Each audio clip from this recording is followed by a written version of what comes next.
বন্ধু, বলো বন্ধু। আমি তো গানের কম্পিটিশনে গেছিলাম। বাহ বন্ধু, তো ভালো খবর। তারপর বন্ধু? সেকেন্ড হইছি।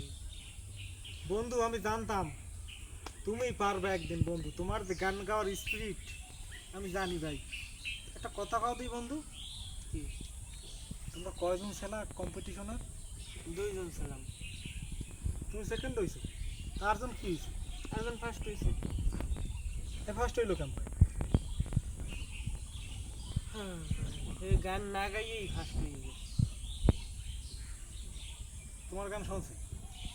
আমার গান শুনগা 10 ওই কি কই, ওই যে কি কয় ওরা, কি জানি কয় বন্ধু, যারা জজ থাকে, জাজ, জাজ। জাজ জাজ, এরা আমারে ফার্স্ট বানাইতেছে। এটা কোনো কাম হচ্ছে? তুই কিছু কইলি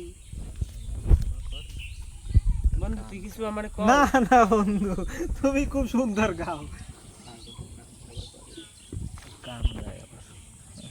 থাক বন্ধু, ভালো প্র্যাকটিস করো। তুমি এরপর ইন্টারন্যাশনাল এই আইডলে যাবে। আইডল, ইন্ডিয়ান যে আইডল হয় না, আইডল, আইডল কি? ইন্ডিয়া আইডল পারফরমেন্স হয় সারেগামা ফায়ের উপরে, সেখানে যাই তুমি বাংলা গান গাবা। যাও বন্ধু, প্র্যাকটিস করো। যাও বাড়ি যান বন্ধু, অনেক অনেক অনেক প্র্যাকটিস করতে হবে। যাও যাও বন্ধু, ঠিক আছে। যাও। যা তুই বাড়ি যা। 2 জন কম্পিটিশন আর ও আবার একটা গর্ব করতে এসে সাঁতার। ওর চাইতে মগজে ছাগলটা ভালো ব্যবহার করতে পারে। যা বেটা, মুডটাই নষ্ট করে দিবে।